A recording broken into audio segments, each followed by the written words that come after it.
Welcome back. In the previous video we worked with Kalapatar, the first sphere, and we practiced staying with ourselves when the body's survival patterns and instincts become strong. Today we move into the second layer, the mental sphere.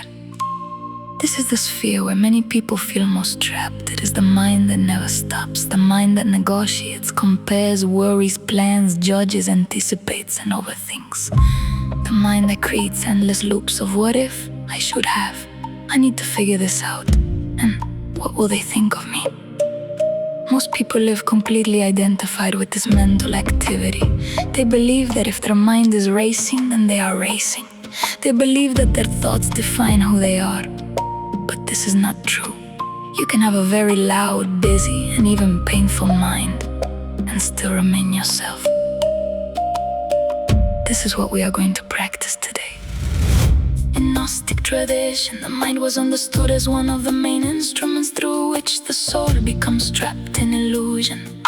The mental activity, when left unchecked and unidentified with, becomes a kind of prison. It keeps the soul identified with thoughts, stories, worries, and mental constructs. Instead of remembering its true nature, we can call this mental pattern Yao, the mental mask. This mask lives in the mind. It is not evil. It was designed as a protective mechanism to help you survive by thinking ahead, analyzing situations, planning, and trying to control outcomes. However, over time, this mental activity became overactive and began to dominate consciousness. When this mask takes over, you don't feel like you have mental space. You feel trapped inside your own head.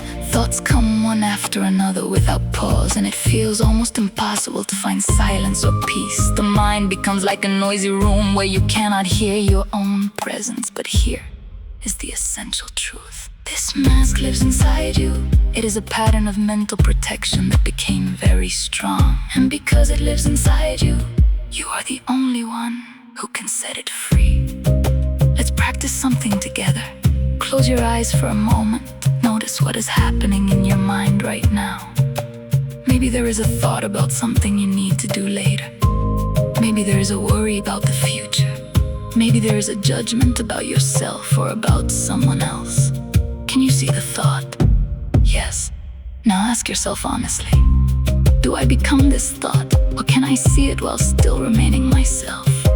Most people, when a thought appears, immediately fuse with it. They become the worry, they become the judgment, they become the mental story. The thought and the sense of self become one. But you don't have to do this. You can see the thought, just like you can see a tree outside the window. There is space between you and the thought.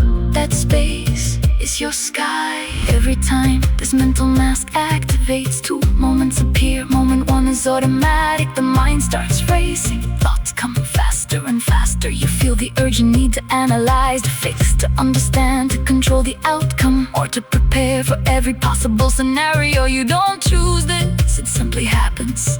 This is your nervous system trying to create a sense of safety through mental activity. Moment two is the sacred pause. It appears when you notice, even for a brief second, something is happening in my mind right now. In that tiny space between the thought and your reaction to it, your awareness returns, and in that awareness, choice becomes possible again. You don't have to stop all your thoughts. You only have to stop believing that you are those thoughts. When the mind becomes very loud and begins to take over, you can use the same simple and powerful practice we learned with the body, A.S.T, acceptance. The first step is to acknowledge what is happening without fighting it. Place one hand on your chest or forehead and say softly, my mind is very active right now. You don't say, I shouldn't be thinking this. You simply recognize the reality of the moment. This is what is happening in my mind. Stay.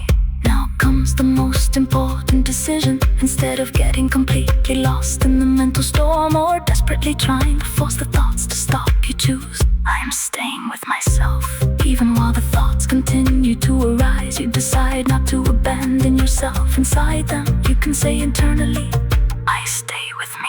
I do not leave myself because my mind is loud right now. Truth. Now you connect with what is actually true. I can have many thoughts and I'm still me. These thoughts are moving through my mind, but they are not me. The sky remains even when the mind is busy. This is how you stop being controlled by mental activity.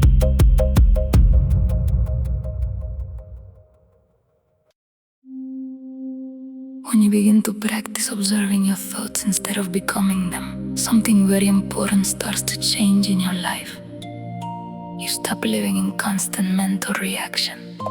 You begin to notice the difference between a useful thought that helps you solve something real in the present moment, and a repetitive worry that is just looping from the past or projecting into the future. A thought that brings clarity and wisdom, and a thought that is trying to control the future out of fear. A thought that is kind and constructive, and a thought that is being cruel, judgmental, or harsh toward yourself or others. You stop being at the mercy of whatever story your mind is telling you in any given moment, and this changes everything. Because when you can stay with yourself, even when your mind is very loud and chaotic, you become much more capable of staying with yourself when emotions get big, when relationships are difficult, when uncertainty appears, or when life does not go according to your plans. You stop being a prisoner of your own thinking. In the Gnostic understanding, the mind was seen as one of the primary ways in which the soul forgets its true nature. The constant mental activity creates a kind of veil, a screen of thoughts, worries, and stories that keeps the soul identified with illusion instead of remembering its origin in the light. Yao, as the mental mask, represents this overactive, controlling and delusion creating aspect of the mind. This mental mask became very loud because it believed that if it stopped thinking, planning, and worrying, something bad would happen. It was trying to protect you by staying in control of everything through mental effort. When you consistently show this part of you that you can stay present even when thoughts are racing, when you show it that you will not abandon yourself inside mental storms, this mask begins to relax. It stops needing to work so hard. It stops needing to fill every moment of silence with worry or analysis. It stops needing to control the future through endless mental activity. And slowly, your relationship with your own mind becomes one of companionship instead of slavery.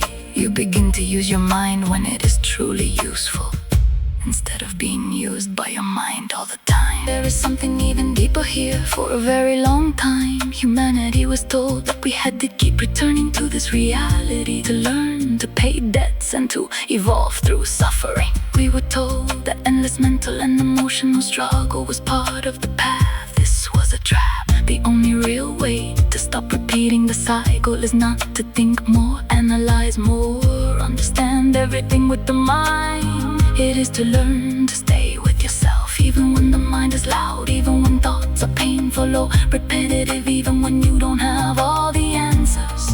When you choose to stay with yourself instead of getting completely lost in mental stories and identifications, you are choosing freedom. The power has always been in what you choose. Every time you choose to observe your thoughts instead of becoming them, you are weakening the grip of this sphere. Every time you return to the sky while the mind is busy, you are choosing not to feed the loop that keeps the soul trapped in illusion.